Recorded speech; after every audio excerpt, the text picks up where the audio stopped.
அன்பு நட்புகளுக்கு இனிய வணக்கம். இன்றைய திருக்குறளும் மென்பொருளும் அதிகாரம் அவர்வையின் விதும்பல், குறள் எண் 1264.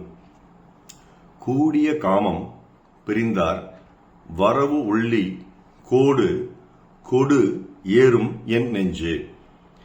என்னுடன் காதலன் உறவு கொண்ட பின் பிரிந்து சென்று விட்டான்.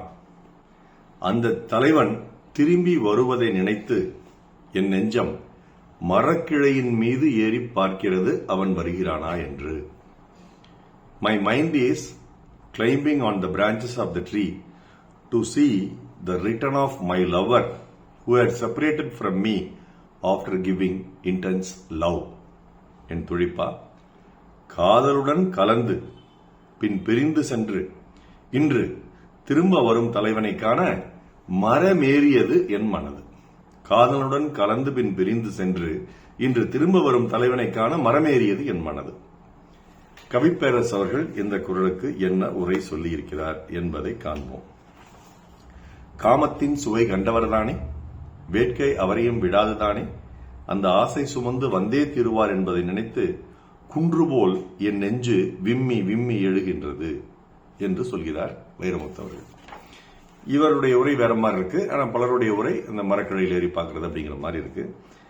எனக்கும் அந்த உரை சரி என்றுதான் தோன்றுகிறது. ஏன் அப்படின்னா, தலைவி தலைவன் பிரிஞ்சு போனதுக்கு அப்புறம் ரொம்ப ஏக்கத்தில் இருக்கா, தனிமையில் இருக்கா, பைத்தியக்காரத்தனமா இருக்கா. எப்பவாவது அவன் வந்துட மாட்டானா, எப்படியாவது அவன் முகத்தை பார்க்க மாட்டோமா அப்படிங்கிற ஒரு எண்ணத்திலே இருக்கிறான். எங்க வீட்டில் ஒரு நாய்க்குட்டி கில்லின்னு பேர். அது என்ன பண்ணோம், நாங்கெல்லாம் வெளில போயிட்டு திரும்பி தனியாக வீட்டில் விட்டுட்டு திரும்பி வந்தோம்னா அந்த ஒரு சின்ன ஜன்னல் இருக்கு, அதுக்கு பக்கத்துலேயே பார்த்துட்டு இருக்கோம், நாங்கள் வர்றோமான்னு. அந்த நாய்க்குட்டியினுடைய மனது தான் எங்கள் தலைவிக்கு இருக்குது.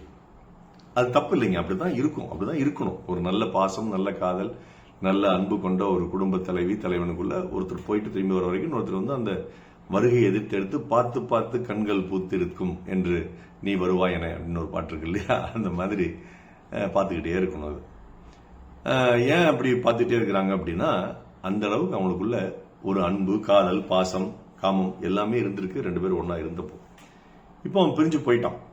அவன் வரும் நாளை அறிவித்து விட்டான். நம்ம ஊருக்கு போயிட்டு திருப்பி வர்றோம் அப்படின்னா மனைவி விட்டுருங்க, சில வேளைகளில் நான் இரவுல கூட வருவேன். அப்படி இரவுல வர்றேன் அப்படின்னா அது வரைக்கும் எங்க அம்மா 85 வயசான எங்க அம்மா தூங்காம முடிச்சுட்டு இருப்பாங்க. எப்ப நான் வரணும், நான் பார்த்துட்டு தூங்கணும்னு சொல்லிட்டு. குறிப்பா எங்காவது சுற்றுலா போயிட்டு ஒரு வாரம் 10 நாள் 15 நாள் கழிச்செல்லாம் வரும்போது நான் வீட்டுக்கு சேர வரைக்கும் என் முகத்தை பார்க்க வரைக்கும் தூங்க மாட்டாங்க. பெற்ற மனம் பித்து, இங்கே மனைவி மனமும் பித்து, தலைவி மனமும் பித்து. அதனாலதான் அவளுடைய மனம் மரக்கிளையில போய் ஏறி இப்படி இப்படி பார்த்துட்டு இருக்குதான், தலைவன் வர்றானா அப்படின்ட்டு. இதத்தாங்க இந்த திரைப்பட பாடலும் சொல்லுது.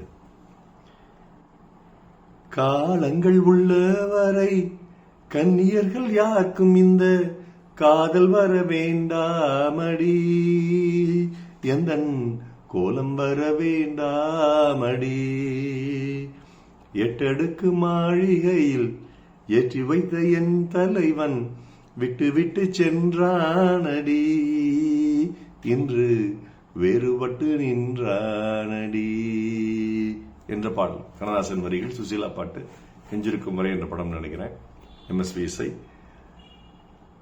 இந்த பாட்டுல தலைவன் கொண்டு போய் 8 அடுக்கு மாளிகையில் ஏற்றி வச்சுட்டு போயிட்டான். ஆனா நம்ம தலைவன் நம்ம தலைவிய அவளுடைய மனசை மரக்கிளையில போய் குறைச்சிருக்கு சொல்லியிருக்கான். பட்டுக்கோட்டை பாட்டு ஒன்று இருக்கும், வேப்ப மர உச்சிகள் நின்று பேய் ஒன்று ஆடுதுன்னு விளையாட போகும்போது சொல்லி வைப்பாங்க அப்படின்னு. அந்த மாதிரி பேய்க்கு பதிலாக அவருடைய மனசு அங்க போய் பார்த்துட்டு இருக்கு, தலைவன் வருவானா அப்படின்ட்டு. அதை தாங்க இந்த குறளும் சொல்லுது, அந்த பாடலும் சொல்லுது. கூடிய காமம் பிரிந்தார் வரவு உள்ளி கோடு கொடு ஏறு வெண் நெஞ்சு. நாள் சிறக்க நற்றமிழ் வாழ்த்துகள். மருத்துவர் ராமசெல்வரங்கம், ரிஷினி திரளையா, விழியை கடமை சேலம், கள்ளக்குறிச்சி. நன்றி doctor Selva YouTube channel share பண்ணுங்க, லைக் பண்ணுங்க, கமெண்ட் பண்ணுங்க, சப்ஸ்கிரைப் பண்ணுங்க.